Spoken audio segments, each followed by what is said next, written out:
9 अगस्त 1925 शाम का समय। लखनऊ के पास एक छोटा सा स्टेशन काकोरी। एक ट्रेन पटरी पर तेजी से दौड़ रही है, लेकिन ये कोई साधारण ट्रेन नहीं थी।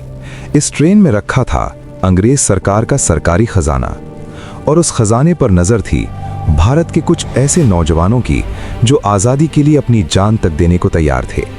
लेकिन उस रात सिर्फ एक डकैती नहीं हुई थी, उस रात ब्रिटिश हुकूमत की नींव हिल गई थी।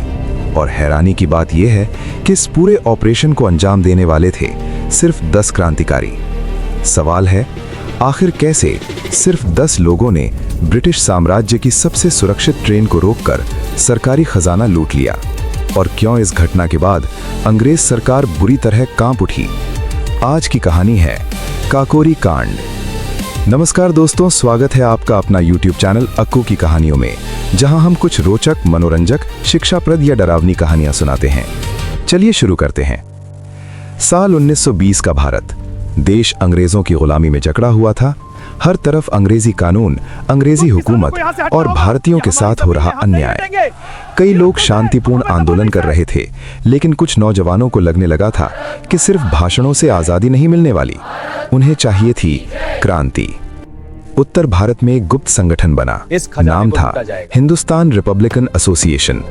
इस संगठन का सपना था भारत को अंग्रेजों से आजाद कराना। लेकिन एक बड़ी समस्या थी, क्रांति के लिए चाहिए थे हथियार और पैसा। और तब इन क्रांतिकारियों के मन में एक खतरनाक योजना आई। उन्हें पता चला कि हर हफ्ते अंग्रेज सरकार का खजाना ट्रेन के जरिए एक शहर से दूसरे शहर ले जाया जाता है, और तभी फैसला हुआ इस खजाने को लूटा जाएगा। इस मिशन में शामिल थे कुछ ऐसे नाम जो आज भारतीय इतिहास में अमर हैं: राम प्रसाद बिस्मिल, अशफाक उल्लाह खान, राजेंद्र लाहिरी, रोशन सिंह, चंद्रशेखर आजाद और उनके साथी।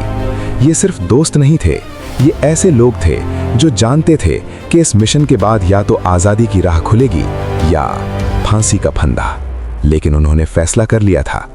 9 अगस्त 1925 शाम के करीब 6 बजे सहारनपुर से लखनऊ जाने वाली डाउन ट्रेन नंबर 8 पटरी पर तेजी से दौड़ रही थी।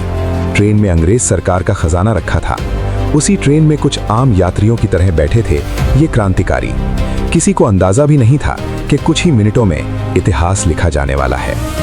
जब ट्रेन काकोरी स्टेशन के पास पहुंची, अचानक एक जोरदार झटका लगा। चेन खींची गई थी। ट्रेन अचानक रुक गई। अंधेरी रात, चारों तरफ सन्नाटा, और उसी सन्नाटे में क्रांतिकारी तेजी से हरकत में आ गए। कुछ क्रांतिकारी गार्ड को काबू में करने लगे, कुछ सीधे उस डिब्बे की तरफ बढ़े जिसमें खजाना रखा था। लेकिन एक समस्या थी, खजाने का लोहे का बक्सा बहुत मजबूत था। हथौड़े से वार किए गए, बार बार। आखिरकार बक्सा टूट गया और उसमें से निकले सरकारी रुपयों के बैग। लेकिन इसी दौरान एक गोली चल गई और एक यात्री की मौत हो गई। यहीं से ये घटना एक साधारण डकैती नहीं रही। अगली सुबह पूरे भारत में खबर फैल चुकी थी, क्रांतिकारियों ने सरकारी खजाना लूट लिया। अंग्रेज सरकार बुरी तरह हिल गई। इतनी बड़ी चुनौती उन्हें पहले कभी नहीं मिली थी। तुरंत पूरे देश में क्रांतिकारियों की तलाश शुरू हो गई। सैकड़ों पुलिस वाले और जासूस इस केस में लगा दिए गए। कुछ ही महीनों में एक एक करके कई क्रांतिकारी पकड़ लिए गए। राम प्रसाद बिस्मिल, अशफाक उल्लाह खान, राजेंद्र लाहिरी, रोशन सिंह, सबको गिरफ्तार कर लिया गया। लेकिन एक व्यक्ति अंग्रेजों के हाथ नहीं आया। मैं आजाद हूं, आजाद किसी के हाथ नहीं आता। लंबा मुकदमा चला।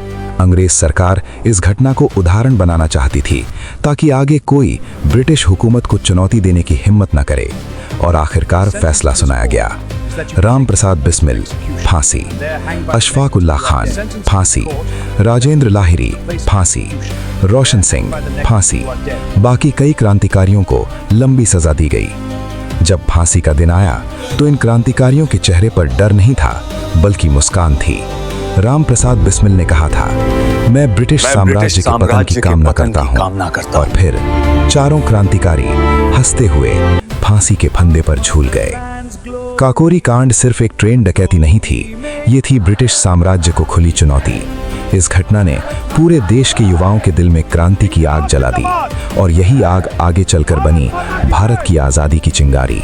क्योंकि कभी-कभी इतिहास को बदलने के लिए हजारों लोग नहीं, सिर्फ कुछ बहादुर ही काफी होते हैं। अगर आपको कहानी पसंद आई है तो like share and subscribe my channel.